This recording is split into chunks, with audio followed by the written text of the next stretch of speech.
You told yourself this time would be different, and you meant it. You genuinely, completely meant it. But somewhere, quietly, almost invisibly, you drifted back. The same pattern, the same outcome, the same feeling afterward. Not failure, exactly. Something stranger than that. Like you already knew the ending of the story, and you read it anyway. Today we're going to talk about why. Not to judge it, not to fix it with a list, but to understand it at the level where it actually lives. You've probably noticed it doesn't always happen with the big things. Sometimes it's subtle. You go back to the conversation style that always leaves you feeling unseen. You return to the relationship dynamic you swore you'd grown out of. You pick up the habits you buried 3 months ago. And the strange part isn't that it happened. The strange part is the familiarity of it, like slipping into an old coat. It doesn't fit right anymore, but it's yours. Psychologists have a name for this pull. It lives inside a concept called repetition compulsion, first described by Sigmund Freud and later expanded by attachment researchers and trauma theorists. The idea is this: the mind doesn't just forget painful patterns, it rehearses them. Not because you're self-destructive, not because some part of you wants to suffer, but because the brain is, at its core, a prediction machine. And it is deeply, almost desperately, committed to confirming what it already believes. Before we go further, pause here. If you've ever called yourself weak for this, if you've used words like broken or hopeless to explain why you keep ending up in the same place, that story isn't accurate. What you're experiencing isn't a character flaw. It is a feature of the way human consciousness is organized. The brain doesn't return to old patterns because it's weak. It returns because it is trying, clumsily, sometimes destructively, to resolve something.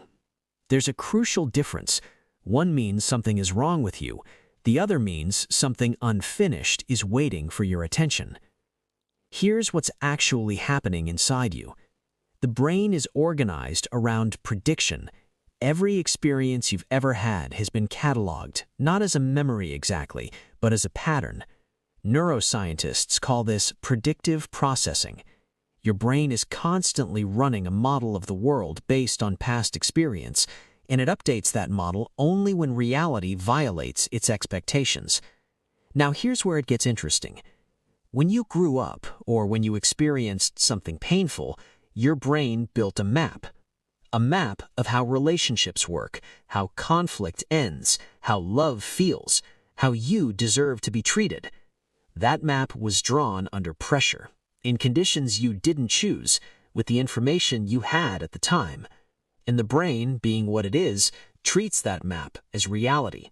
So when a situation arises that resembles an old pattern, an emotionally unavailable partner, a cycle of overgiving, a tendency to sabotage when things get good, your brain doesn't experience it as danger, it experiences it as home.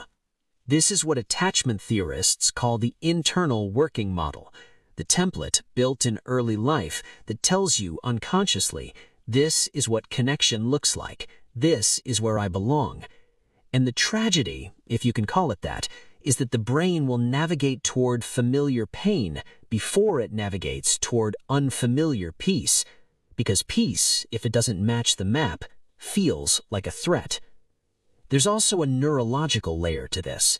When you engage in a familiar pattern, the brain releases dopamine, not because the outcome is good, but because it predicted correctly. The reward isn't the result. The reward is the accuracy of the prediction, which means the brain is literally chemically reinforcing the loop, even when the loop hurts. So, how do you actually work with this? Not against the brain, with it. Here are 4 principles, each one grounded in how the mind actually changes. Principle 1. Name the pattern before you're inside it. Psychologists call this metacognition, the ability to observe your own thinking. The loop has the least power in the space before it starts. Begin to notice the early signals, the specific feeling in your chest, the particular kind of conversation, the emotional weather that always precedes the drift. You cannot interrupt what you cannot see. Principle 2. Curiosity over criticism. When you find yourself mid-pattern, the instinct is judgment. Why am I doing this again? But judgment activates the threat response. It narrows your thinking.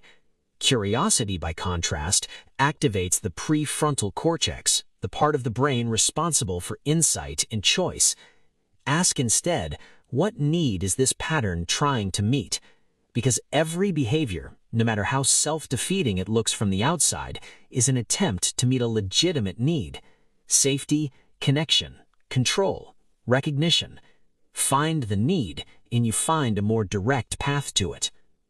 Principle 3. Tolerate the discomfort of the new. Here's something that doesn't get said enough. When you choose differently, when you don't send the message, don't take the bait, don't go back, it will feel wrong. Not wrong as in immoral, wrong as in unfamiliar. Your nervous system will interpret the absence of the loop as a kind of threat. This is window of tolerance work from somatic psychology. You are slowly expanding what your body can experience as safe. Each time you sit in the discomfort of the new without retreating, you are, neurologically, redrawing the map. Principle 4. Build identity around the change, not the effort. Behavioral behaviorist James Clear calls this identity-based change. But there's a deeper psychological principle behind it. When you say, I'm trying to stop doing this, you are still oriented toward the old pattern. It is still the center of gravity. When you say, I am someone who chooses differently, you have shifted the frame entirely. The brain follows identity. What you believe you are, you will tend to become, because the mind works to maintain consistency with its self-concept. Build the belief first, the behavior follows. Let's bring it into one simple image. Think of your mind as a landscape, and your patterns as rivers.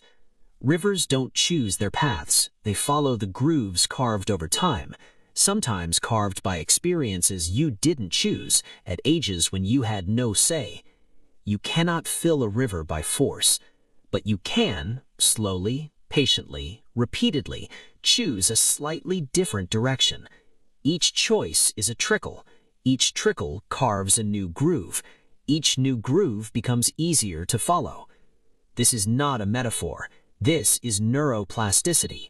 The brain literally restructures itself around repeated experience. You are not doomed to the old landscape.